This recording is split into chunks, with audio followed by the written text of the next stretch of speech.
धरणातून करण्यात येणाऱ्या विसर्गामुळे कृष्णा आणि वारणा या दोन्ही नद्यांच्या पाणी पातळीत वाढ झाली। कृष्णा नदीची पातळी 26 फुटांवर असून पाण्याला प्रचंड प्रवाह आहे, तर वारणा नदी देखील पात्राबाहेर पडल्याचं दिसून येत आहे। जसा आणखी हा विसर्ग वाढवला जाईल तसं या दोन्ही नद्यांच्या पाणी पातळीत आणखी वाढ होणार असल्यानं दोन्ही नदीकाठच्या नागरिकांना सतर्कतेचा इशारा देण्यात आलेला आहे।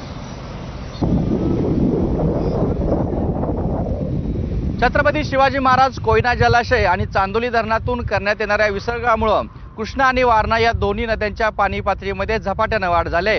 आपण सध्या कृष्णा आणि वारणा या दोन नद्यांच्या हरिपूर येथील संगमावर आपण आहोत आणि या ठिकाणी दोन्ही नद्यांची पाण्याची पातळी जी वाढलेली आहे त्याचा अंदाज या ठिकाणी दिसून येतोय।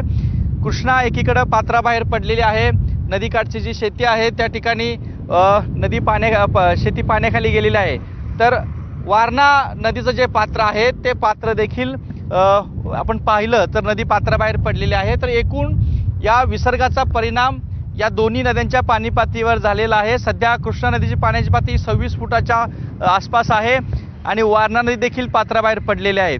आणखीन जर हा विसर्ग टप्प्याटप्प्याने वाढवला गेला तर हा जी दोन्ही नद्यांची पाण्याची पातळी आहे ती अशीच वाढत राहणार आहे आणि त्यामुळं नदीकाठच्या नागरिकांना सतर्कतेचा इशारा प्रशासनानं दिलेला आहे। तर अशा पद्धतीनं कृष्णा आणि वारणा या दोन्ही नद्यांच्या पाणी पातळीमध्ये वाढ झाल्यामुळं या दोन्ही नदीवरचे जे बंधारे आहेत ते देखील पाण्याखाली गेल्याचे चित्र दिसून येत आहे। कॅमेरा पर्सन योगेश सोबत कुलदीप पाने, एबीपी माझा, हरिपूर, सांगली। आणि यानंतर बातम्यांचा सुपरफास्ट आढावा। बुलढाण्यातील